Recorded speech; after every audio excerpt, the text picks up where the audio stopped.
మీ మోకాల నొప్పులకు ఎటువంటి సర్జరీ లేకుండా ఎపియాన్ పెయిన్ క్లినిక్ అందిస్తున్న అత్యాధునిక చికిత్స.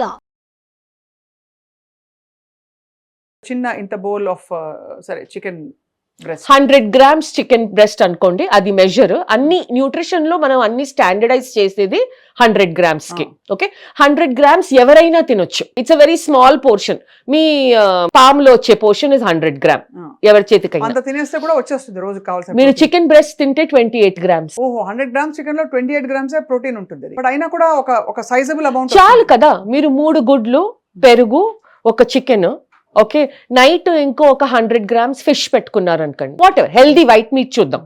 ఓకే, అందులో ఒక 22 అయిపోయింది మీ ప్రోటీన్ రిక్వైర్మెంట్. కానీ ఇప్పుడు చాలా మంది ప్లాంట్ బేస్డ్ ప్రోటీన్ కోసం వెతుకుతున్నారు. ప్లాంట్ బేస్డ్ సోర్సెస్ ఏంటి మనకి? ప్లాంట్ బేస్డ్ అంటే anything that is coming from a plant based source. ఇప్పుడు ప్రోటీన్ లో 2 క్వాలిఫికేషన్స్ ఉంటాయండి. ఎప్పుడు there is a classification of protein, class 1 protein, class 2 protein. ఈ క్లాసిఫికేషన్ అండర్స్టాండ్ చేసుకోవడం చాలా ఇంపార్టెంట్. చాలా తొందరగా చెప్తాను. క్లాస్ 1 ప్రోటీన్ అంటే అందులో ఆ 9 చెప్పాను కదా అమినో యాసిడ్స్ మన బాడీకి ఎసెన్షియల్ ఉంది, అవి అన్ని ప్రెసెంట్ ఉంటాయి. ఓకే, అవి అన్ని present, they are present and also present in the right proportion. మన లూసిన్ కానీ ఇలా 9 అమినో యాసిడ్స్ అవన్నిటికీ ఒక ప్రపోర్షన్ ఉంటుంది మన బాడీకి అవసరంకి. ఓకే, సో అవి ఉంటాయి.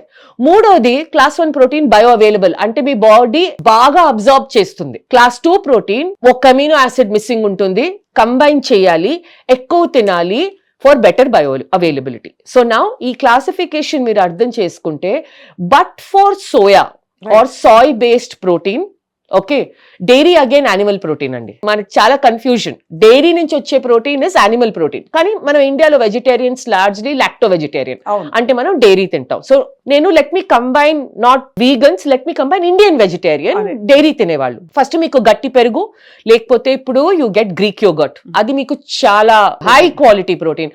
ఒక 100 grams మార్కెట్ లో వచ్చే గ్రీక్ యోగర్ట్ లో ఆల్మోస్ట్ 8 to 10 grams ప్రోటీన్ ఉంది ఇప్పుడు 100 gram క్వాంటిటీలో.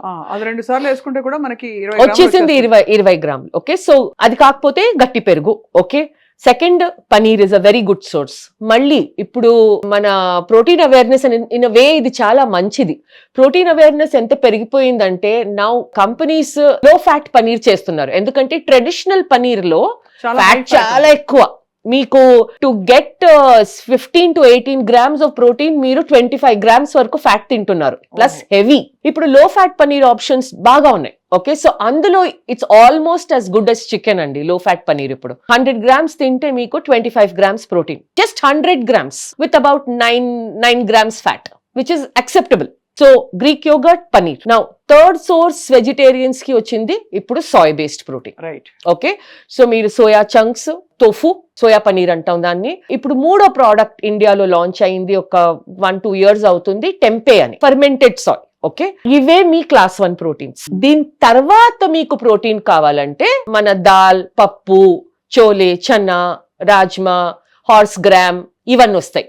కానీ very important thing to remember ఏంటంటే, నేను ఒక కప్పు సాంబారో, నేను ఒక 100 grams మూంగ్ స్ప్రౌట్స్ చాలా తింటారండి. మీకు తెలుసా 100 grams హెల్దీ, కరెక్ట్, కానీ that cannot be your only source of protein. So అందులో 100 grams మూంగ్ స్ప్రౌట్స్ లో 3 grams ప్రోటీన్ అంతే. నేను అర్జెంట్ గా ఇండియాలో తెలియక గిరగిరా తిరగాలి ఉంది. అంటే బికాస్ మూంగ్ స్ప్రౌట్స్ ని మనం అంత అడ్వకేట్ చేసాం, పొద్దునే తినేమని చెప్పి ప్రోటీన్ అని తింటాం. Very healthy source of fibre, చాలా మైక్రో న్యూట్రియంట్స్ ఉంటాయి అందులో, కానీ ప్రోటీన్ తక్కువ.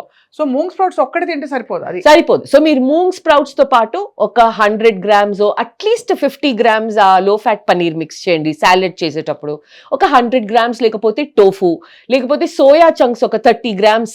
ఇప్పుడు మీరు ఇలా మిక్స్ చేస్తే మీకు ఫైబర్ వచ్చేస్తుంది, మీకు ప్రోటీన్ వస్తుంది. ఇక్కడ ఒక క్వశ్చన్ ఏంటంటే, ఇవన్నీ కలిపి తినాలా, విడివిడిగా తింటే బెటరా? వెజిటేరియన్స్ కి ఎప్పుడు మీల్ కాంబినేషన్స్ చాలా అవసరం. నేను చెప్పాను కదా, అన్ని ఫుడ్స్ లో అన్ని అమినో యాసిడ్స్ ఉండవు. కంబైన్ చేసినప్పుడు కరెక్ట్ గా 2-3 కాంబినేషన్స్ చెప్పండి మీరు. So for example soya chunks with moong sprouts. ఇప్పుడు మూంగ్ స్ప్రౌట్స్ తో పనీర్ మీరు చేయండి, ఏమన్నా చేయండి. ఓకే, సో ఈ ఒక కాంబినేషన్ ఉంది. నెక్స్ట్ మనం మసూర్ దాల్ ఉంటుంది కదా, ఎర్రపప్పు. ఓకే, ఎర్రపప్పులో మీరు దోశ చేసి అందులో మీరు టోఫు, పనీర్ స్టఫింగ్ పెట్టుకోవచ్చు, లేకపోతే గ్రీక్ యోగర్ట్ స్ప్రెడ్ వేసుకోవచ్చు. ఎర్రపప్పు నానేసి చేయాలా?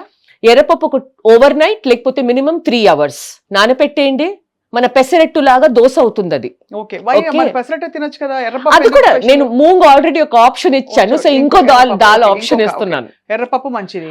ఎర్రపప్పు, కానీ దాన్ని మళ్ళీ కంబైన్ చేయాలి. అందులో మీరు ఉట్టి ఎర్రపప్పు చట్నీ తింటే కుదరదు. ఓకే, ఎర్రపప్పులో మనం దోశలో దానిలో స్టఫింగ్ ప్రోటీన్ స్టఫింగ్ మనం కొంచెం ఒక 50 grams పనీరు, ఒక 50 grams టోఫు పెట్టుకొని, లేకపోతే ఆ థిక్ గ్రీక్ యోగర్ట్ ని ఒక మంచి స్ప్రెడ్ లాగా చేసి రోల్ చేసి తినొచ్చు.